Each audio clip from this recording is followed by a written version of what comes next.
still so young. He was not a victim of the mob. He was a participant. Every time I see you grin. His career, his fortune rose with that help. Sinatra's family came from the same town in Sicily as mafia boss Lucky Luciano. He was our guy. Yeah, he was our guy. Luciano and the mafia helped launch Sinatra's career. In return, Sinatra took big risks for his friends. He was accused of flying to Cuba with millions for the mafia. Sinatra wanted to be a gangster. He liked that influence. Sinatra seemed blind to their criminality and violence. It was as if he had two separate hearts, one to pump the warm blood and one to pump the cold blood. His passionate affair with screen goddess Ava Gardner ended his marriage and caused scandal. His films flopped, records too. But the mafia, it seems, got him a part in a movie that changed his life. Frank Sinatra wins another of the 8 Oscars captured by the film, as he is named... Sinatra had won an Oscar. But as he'd learned, talent alone was not enough. I think Frank realized power is it in Hollywood. It doesn't matter money, it's power. But many in America were far more powerful than him. When Sinatra tried to help Jack Kennedy, he'd find himself caught between organized crime and politics. As we face the coming great challenge, we too shall wait upon the Lord. But that was still in the future. In the late 1950s, Sinatra's career began to bloom again. When somebody loves you, it's no good unless he loves you. Oh, Many believed his love affair with Ava Gardner had given him new spirit. But 6 tumultuous years of marriage had exhausted both of them. They split. all the way. Living without her was as hard as living with her. To ease the pain, he fell back on hookers and starlets. Make him forget, I suppose. Because he was a very lonely man by himself. He wouldn't say very much when he was alone. He'd either read or stare at the television. His darkening moods drew him closer to his friends in the underworld, and especially to its sinister new star, Sam Giancana. Crime boss of Chicago, Giancana's power extended from Cuba to Vegas to Hollywood. Before his death, Lucky Luciano had assigned Giancana to look after Sinatra. Giancana was brought in really quite early on to deal with heavy things, important things to do with Sinatra's career. Giancana took over. See, one thing about these people, if they own businesses and they pass on, the business stays with the people that take it over next. That's the way it works. I've got you under my skin. Film star Yul Brynner and his son would later go on holiday with Sinatra and Giancana. He looked like a cantaloupe that had gone bad and kind of collapsed on itself. There was nothing pretty about Sam Giancana. I've got you. This was Frank Sinatra's new pal. Sam was, I mean, he'd kill you. I mean, he'd torture you, cut you open, cut your throat, beat the shit out of you until you wish you were dead. Perfect gentleman, sure. Frank loved them. But he was also a torturer. Cut people in half. But I don't know what went in Frank's mind, but I know he loved the guy. Giancana came to the set of Some Came Running with Sinatra, Shirley MacLaine, and Dean Martin. You'll miss the bestest pal. One night after filming, the 24-year-old MacLaine playfully pulled a water pistol on Giancana. He reached for his gun. And just at that moment, Dean and Frank walked in the kitchen and saw me pulling a toy pistol on Sam Giancana and Giancana pulling a .38 on me.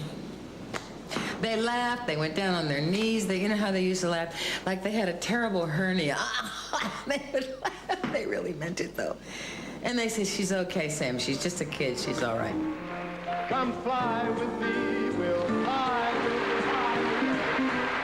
Sinatra and Giancana were exhilarated by each other's power. Maybe Giancana loved Sinatra's celebrity, and Sinatra loved Giancano's reputation. Come fly with me, we'll float down to Peru. These were people who didn't follow the rules. They made their own rules. In time, they'd open a casino together, the Calneva Lodge on the Rocky Heights over Lake Tahoe. Up there, it's another world. It was like next to God. It's just beautiful. God in this case was Sam Giancana, Sinatra's secret investor. Petrified once I get. He'd fly up on Sinatra's plane. We always had him on the manifest as Dr. Sam Mooney.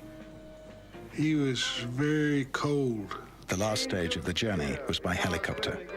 Giancana would always look immaculate. But nobody would talk about it. They feared him. Why did they fear him? They knew he was a close friend of Frank's, and they knew Frank didn't want anybody to know he was there. This was Frank's place. Giancana was banned from Nevada casinos. The Calneva had a huge advantage. It was on the state line between California and Nevada. The chalets were in California, the casino in Nevada. Half the swimming pool was in California, half the swimming pool was in Nevada. You gotta watch where you swim. If you're a mobster. If you're a mobster. A secret tunnel led from Sinatra's chalet to the casino. Giancana would sneak across. In regard to associations between performers and nefarious characters, it's not true that actors seek them out. They have sought out actors for years. I never had a business dealing with anybody except legitimate people. According to his pilot, Sinatra's plane would fly bags of cash out of the Calneva. They would be counting money in stacks, not bills. They were counting stacks. After Fidel Castro seized power in Cuba, the mafia and its casinos had been ousted. Then the temper of the phone changed, and an ugly mob ranged the streets. Its prime targets, the symbols of the overthrown regime. The new Havana was Las Vegas. And Frank Sinatra was its star of stars. He was a king to somebody like me. Very much, very kind. Close up, he was mesmerizing. Sinatra was standing a foot away from me. They put the light on, and he'll turn to the guy and say, "Let's go to work." She gets hungry for dinner at 8. Loves the theater, doesn't come late. She'd never bother. And this guy, who's just created a silence, walks through the audience, and they are going, "Wow, he is here. It is him. It's magic." Doesn't like crap games with the barons and earls. Will not go to Harlem dressed up in ermine and pearls. She won't dish the dirt with the rest of those girls. That's why this chick is a tramp. Now at the height of his power, he was drawing thousands of punters into mob-run casinos to lose their money to the mafia. He helped to bring glamour to some things that really are not all that glamorous. Sinatra was an integral character in bringing people out to Las Vegas at a time when most of them would not have gone had they known that killers owned a piece of the operation. But they'd go to see Frank Sinatra. She gets much too hungry, babe. I think he was the publicity department for the mob.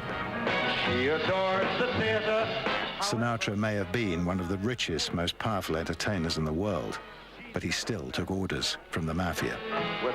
The root of it is to separate the sucker from the green.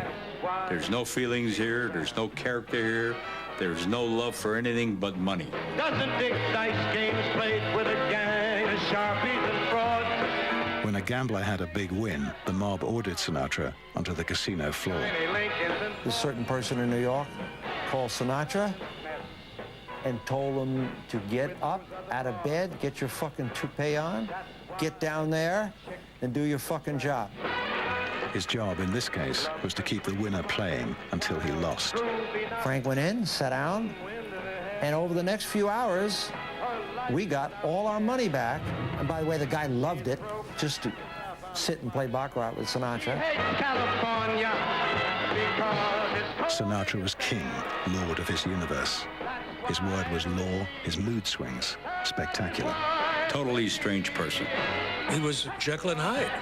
He was a controller, and he made sure everybody knew that.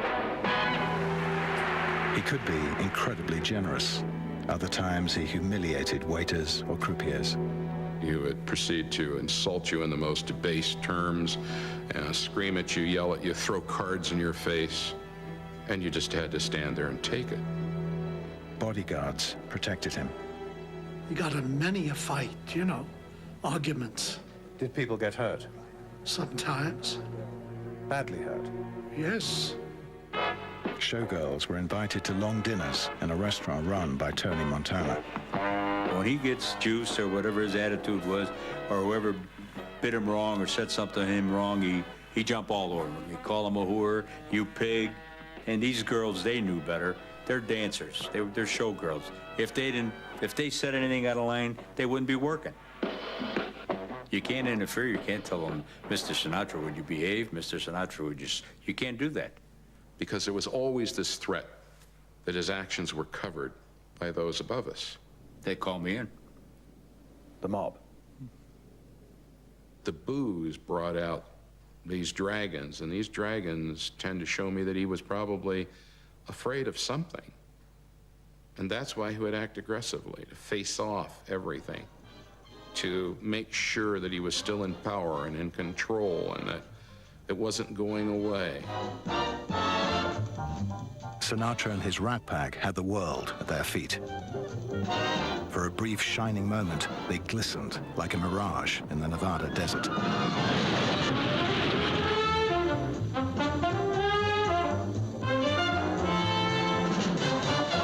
They were what every American male aspired to be, effortlessly cool. You're sitting there partying and carrying on with the coolest guys in the world, you know, that every day everybody was looking up to and talking about. The press called it the Rat Pack Summit. By day, they filmed Ocean's 11 about a casino heist in Las Vegas. By night, they played at the Sands, where the Mafia and Sinatra were investors. Could have danced all night. So this was really the absolute peak of Frank's power. Absolutely. And still have begged for more. Every night was a party. Could have spread my wings. You're talking about human beings who have an electricity and a charisma to them that's visible. Done before. I'll never know what made it so exciting. But all at once, women adored them. They laid down in front of him. There was a shower of hotel keys. What, they threw their keys? Oh, yes, absolutely. Panties, too. I could have done. Staff were under mob orders not to spill the beans on their famous guests. Kept your mouth shut. Whatever you saw? Absolutely. And what would you see? I don't think they held back anything there. There were 4 or 5 in bed all the time. So if somebody wanted a fantasy to come true, you could make it come true? We specialize in that. The sauna at the Sands was a magnet for hookers. And they had tables set up, and if you were at the big game, they had a couple of girls circulating underneath the table to satisfy you sexually while you were playing cards. But Frank Sinatra's life was about to change profoundly. In 1960, the man who would be president arrived in Las Vegas.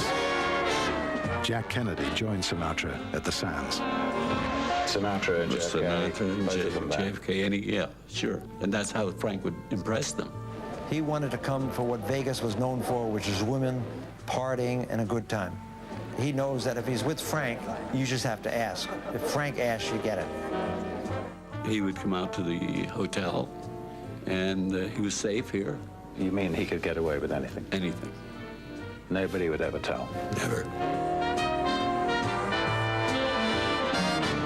Sinatra would live to regret his relationship with JFK. It would lead to humiliation, even a threat to his life. But there was no hint of that in the heady days of 1960. Kennedy needed star endorsement, and he got it from the Rat Pack. How'd it come off? Like a charm. Same here, fantastic. I'm not a ferry boat, I'm a very... It was one-stop shopping. Peter Lawford was his brother-in-law. What happens when they speak? And Sammy Davis was black. I knew this color would come in handy one day. He could help Kennedy prove his racial bona fides. How do you get the stuff off? Well, what I usually... Davis remarked, my role was, let Sammy take care of all the ethnic people. And Frank Sinatra, he had something even better, a connection to the mafia. Did you have a pleasant stay, Sam? How's it feel to be back in Chicago, Sam? His friend Giancana, Kennedy's father believed, could help deliver votes in the upcoming election. Earlier, the Kennedys had sent an emissary to see gangster Jimmy Allo, looking for a way to get to Giancana. Because they knew that Chicago was going to be crucial in the election. You mean he wanted somebody to make a connection with Sam Giancana in Chicago? Mm-hmm. And so my uncle said, no, I don't get involved in politics. So who became the connection? Well, I only know what I hear. Evidently, Sinatra became the connection. Jack Kennedy had visited Sinatra in Palm Springs. So had his father, Joe. He wanted his son to be the president of the United States. And there was nothing he wouldn't do to make this happen. He had a message for Sam Mo Giancana. Chicago, Chicago, a title. The messenger would be Frank Sinatra. Chicago, Chicago, I'll show you around. In the tough Chicago wards they influenced, Joe wanted the mafia to turn out votes for his son. So Sinatra approached Mo, I call him Mo, and told him what they would do for us if his son got in office, which is big. In return, Giancana expected he'd get an easy ride from the White House. So you figure if we got a president in our pocket, we got it made. At the time of my life. And what did Giancana think he could get out of this new relationship that he saw developing? A great contact with the President of the United States. Via Frank Sinatra? Of course. As Giancana fondly imagined, it would be springtime for mobsters.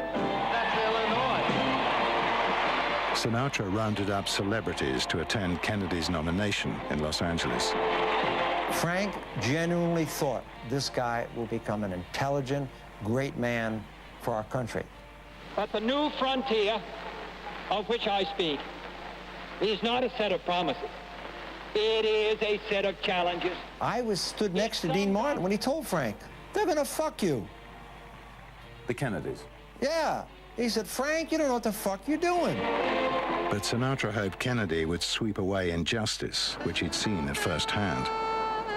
In the recent past, black entertainers in Las Vegas hadn't been allowed to stay in the hotels where they performed. Some of the very famous African-American stars, like Sammy Davis when they started out, they had to live in a trailer behind the hotel. I mean, it was horrible. They would be called and told when to come on stage, and after the stage, back to the trailer. I mean, like little piglets and little animals. To gamble, they'd had to go to a black casino.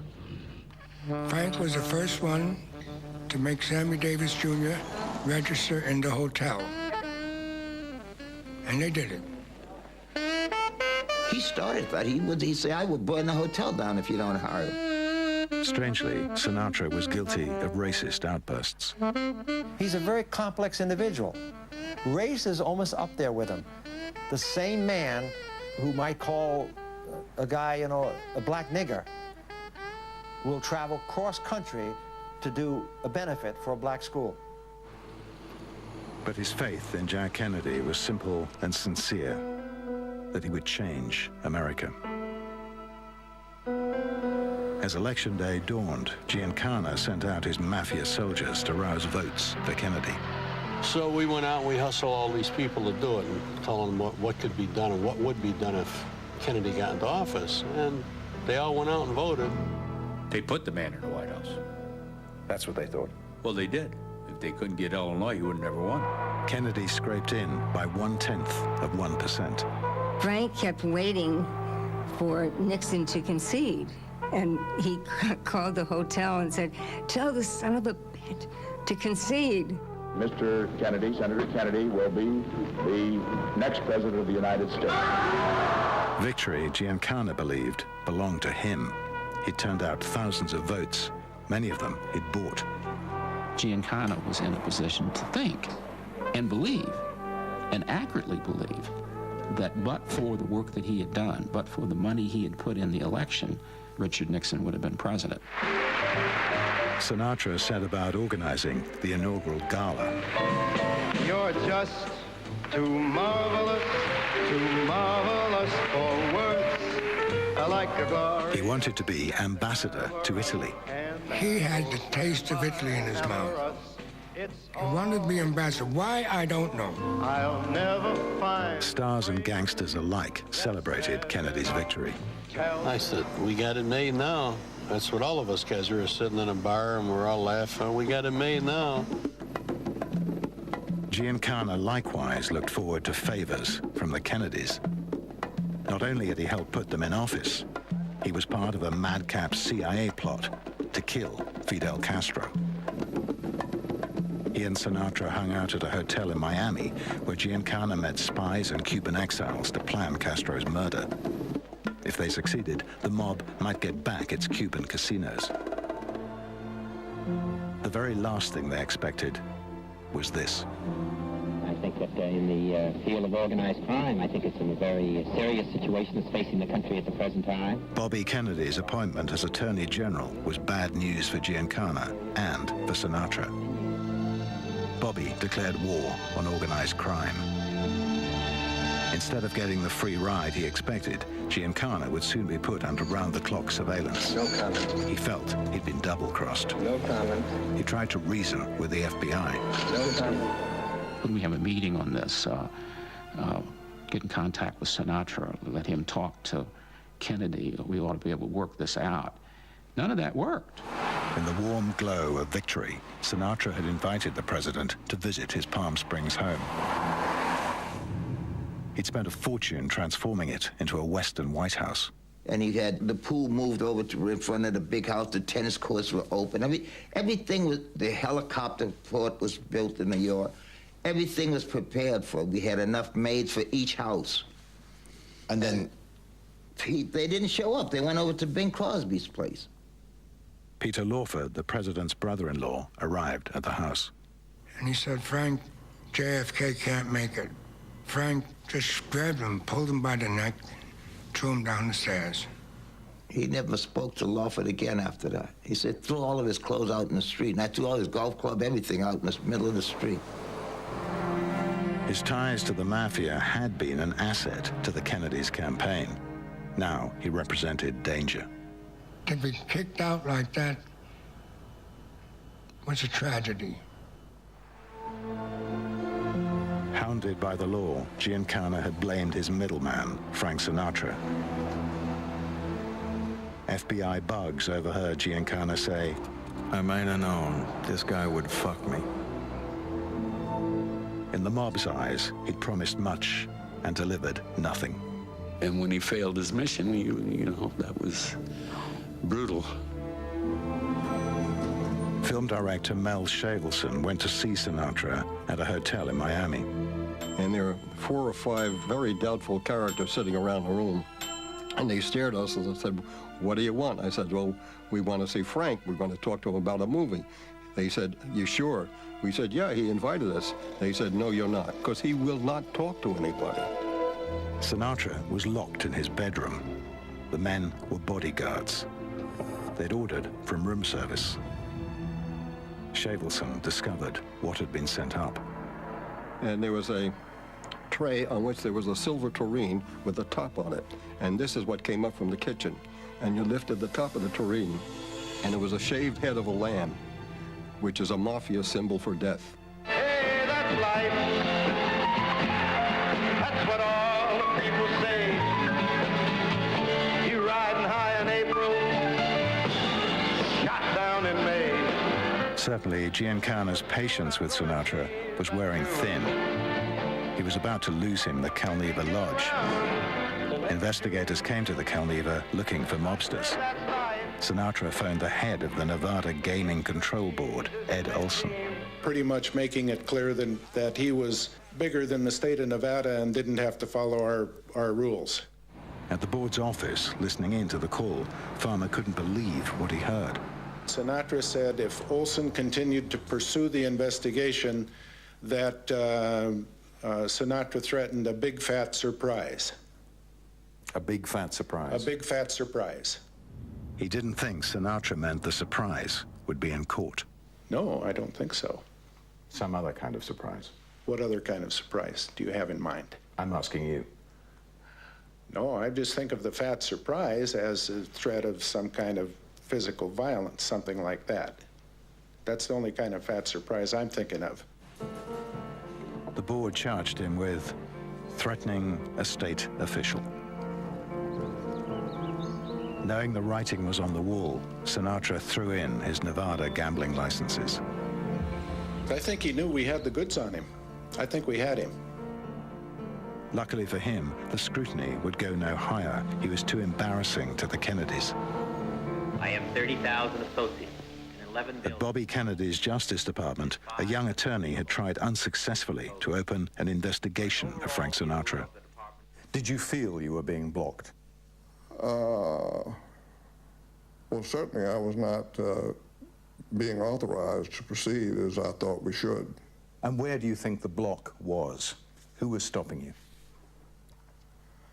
Ultimately, it had to be the Attorney General. Bobby Kennedy? Yes. Bobby had been critical to his brother's election. If we had opened an investigation on Sinatra, it would have been politically devastating to JFK, I would suppose.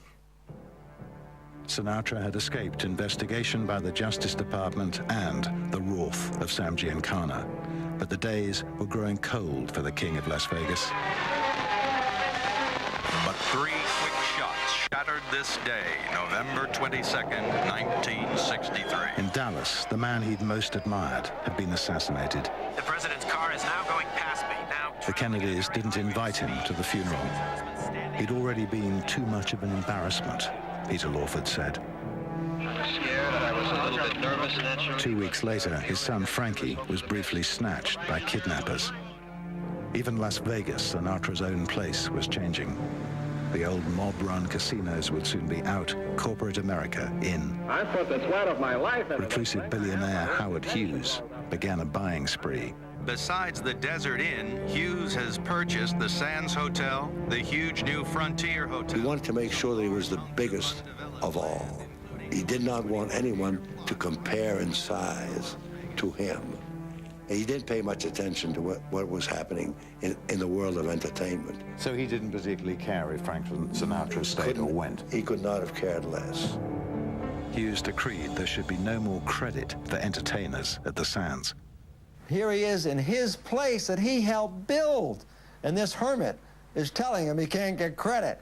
You know what it is not to give credit to Frank Sinatra? This is nuts. Drunk, Sinatra drove a golf cart through a window at the Sands, then later attacked its vice president, Carl Cohen. Emptied the table on him. Carl got up and punched his teeth out. They were all over the floor of the, and that was the last time we ever were at the Sands. We went from there right to Caesar's Palace. He'd gone too far. To the mob, he was a runaway train. Got the message to him, tell that guy out there to behave himself.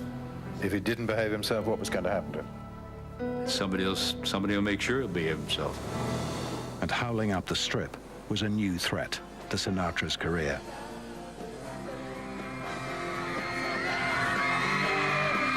The 60s. It wasn't just rock and roll. It was Vietnam. My daddy in bed dying. What he couldn't understand was that a whole new generation of people loved that music, that it spoke to us. Sinatra did not speak to the Vietnam generation. Just too smart, you know, too well-dressed. That was so hip prior to the Vietnam generation. In his uncreased tuxedo, Sinatra had seemed Mr. Cool. Vietnam changed all that. You knew that the stake had been driven into the heart of all of that Vegas thing. Pandemonium paid a visit. Soon after arriving in America, the Beatles had the top 5 singles. First of all, we're bringing out the Stamp Out Detroit campaign. You know, the Beatles were nothing compared to his popularity. And then suddenly... That's it. They take the rug out from under you. Who is Frank Sinatra? Well, let me tell you who Frank Sinatra is. I hope the Beatles in 20 years... His marriage to actress Mia Farrow did nothing to roll back time. She was 21. Well, Mia was out on the coast, and I had to come out anyway. He kept saying he was going to marry her, so he got his secretary to get a ring for her. To me, she was like just another kid. Dean Martin said he had whiskey older than she was. It was a little bit like what Ava said. I always knew you'd fall in love with a 12-year-old boy. The marriage didn't last. She took the hippie trail to India. He came to terms with being a middle-aged man with arthritic fingers. He wanted respect from the whole world, which he had. A man full of anger. Much anger. Sinatra gave millions to charity. He talked of retiring. Paul Anka wrote the lyrics to a song that became his anthem. And now the end is near, so I face the final curtain. The first time he told me he was going to retire, you know, where he was getting tired of it, the press and the government and the mafia stuff that started to really, I think, annoy him. I've lived a life that's full, oh blue eyes. It was the cry of a man who stood no criticism, but asked no praise. You know, he's this dual guy. There's a side of him that's a very gentle, caring man. I did it You know, he had a heart. I know a lot of people that he helped, many entertainers that he bailed out. Perhaps you knew when I bit off. Like with Sammy Davis and all, when Sammy lost his eye, and Frank was the first one there. Anything he could do, put him in a hospital, take care of him, you know.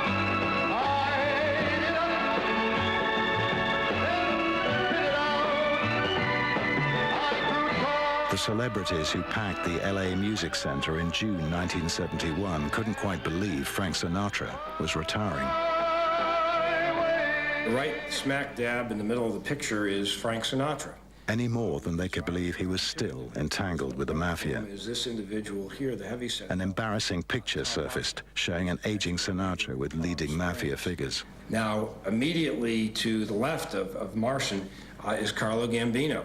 The picture had been taken at a theater in upstate New York. And was at that time probably the most powerful mobster in the country. A mob associate in Palm Springs had been overheard on the phone ordering Sinatra to sing there. Frank, I don't give a fuck what you gotta do. You be there. Did Sinatra have any excuse for how this picture had been taken? I mean, the only explanation I was aware of was that he said that he was backstage. Lots of people were coming back to have their photographs taken with him, and all of a sudden, all of these guys came walking into his room, put their arms around him, and posed for a photograph. I wouldn't know their reputation. I'm not about to ask for a sputum test because it would embarrass everybody. And they all just happened to be the leading mobsters in the United States? Just happened to be there and happened to be the leading mobsters in the United States, correct. One by one, his friends in the mob had died or lost their power to protect him. At his home in Chicago, Sam Giancana had been cooking sausages, by some accounts, for a trusted friend. Summoned to appear before the church committee, Chicago gangster Sam Giancana claimed poor health. A series of A few days later, he'd been due to testify in Washington at hearings into the CIA plots to kill Fidel Castro. Had been ordered to present himself in Washington on June 24th. His trust in his friend was misplaced.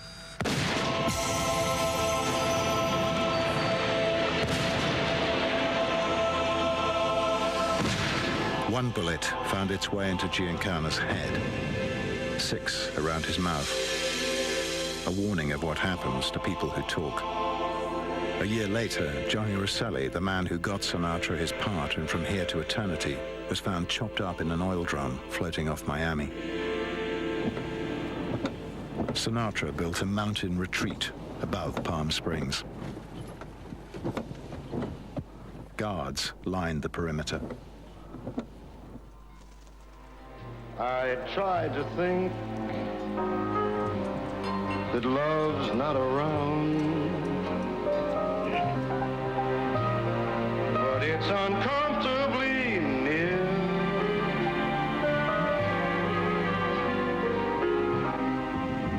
He'd married a former showgirl called Barbara Marx. It ain't gaining any ground. To the last, he tried to persuade Ava Gardner to come back to him. Because my angel eyes ain't here. So she said she felt that Barbara would be the best thing for Frank. In his old age. And she told him, said, Barbara, stay with him. Says, you know I won't. Ronald Reagan interrupted his presidential campaign to attend the wedding. Humiliated by the Democrats, Sinatra had swung his political support behind the Republican right. 3 weeks after Reagan's inauguration, he again got a gambling license in Nevada. They slobbered all over him when he came in. Let me begin by saying that I never invited Mr. Giancana to Cal Neva. I never hosted for him, and I never saw him at Cal Neva. Well, it's a lie. We knew that was a lie. Of course he hosted Giancana. We had him dead to rights on that. Aye. The board approved his license. I felt they caved in. It was a betrayal. It was a betrayal of the people of the state of Nevada. Ronald Reagan, it emerged, had said he was an honorable person, completely honest. Told me that political power, if you have enough political power or dough, you can get it done. I don't allege any payoffs there. I think you're talking about pure political power reaching right to the White House. Barbara had wanted him to go back to work, and work he did, giving nearly 1,000 concerts between 1977 and 1990. But the nights were growing cold for the Rat Packers. Sammy Davis died. Dean Martin, too. Sinatra's mother had been killed when her chartered jet hit a mountain above Palm Springs. The devastation was unreal when she passed away. I mean, I've seen men break down, but I've never seen men like in a coma, almost comatose. He must know something, but he don't say nothing. Sinatra continued touring like an old man in a hurry, possessed of the same drive that marked him out in his youth. He did some performances that were absolutely incredible. Like suddenly 40 years had disappeared. I mean, he was pretty old. And he would have lapses of memory, for example. You felt that he was pushing himself? Oh, I think he was making a valiant effort, yes. Nobody else was pushing him? No. No. Did he know he was losing it? I think so. I think so. I could see him thinking, you know. You could read his mind almost. That last performance that he ever did in Fukuoka, Japan, we got on the bus after the last performance, and generally the orchestra gets on the bus to go back to the hotel, and there's all kinds of chatter. There was silence, and some of the guys were in tears because we knew this was it. We were all sad. We left the next day to come back to the States. Frenk Sinatра retreated to a beach house in Malibu, overlooking the Pacific Ocean. I remember thinking, as he went up to his bedroom, I followed him up the stairs, and there's this little twin bed and a piano across from that, a Spartan room. He spent his days talking, reminiscing. The word that started coming out from friends and people that were there, and those of us that chose not to be around near the end because it was just too tough to see, was that he was in pain. You know, he couldn't walk and he couldn't get up, and you know, was very verbal as to not at one point wanting to live. And you don't want to see a special human being like that suffer.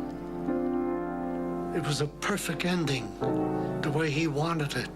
He could have lived. He didn't want it anymore. He lived 1,000 times.